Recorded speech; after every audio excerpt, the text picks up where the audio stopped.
Hello and welcome.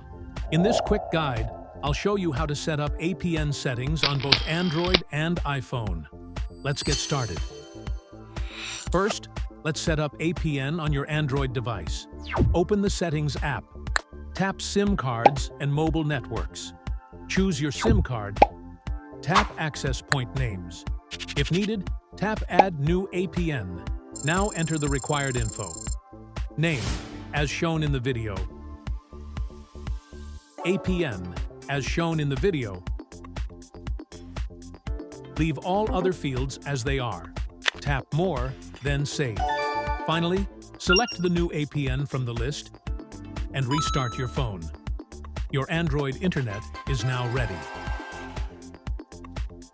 Now, let's do the same on iPhone. Go to Settings, tap Mobile Data, or Cellular, tap Mobile Data Network. This may appear as Cellular Data Network on some iOS versions.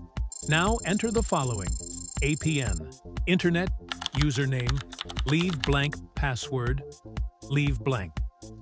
After filling in, exit settings and restart your iPhone. That's it. Your internet settings are saved. You've now successfully configured mobile internet on both Android and iPhone. If this helped, please like, share, and subscribe for more tech guides. Thanks for watching.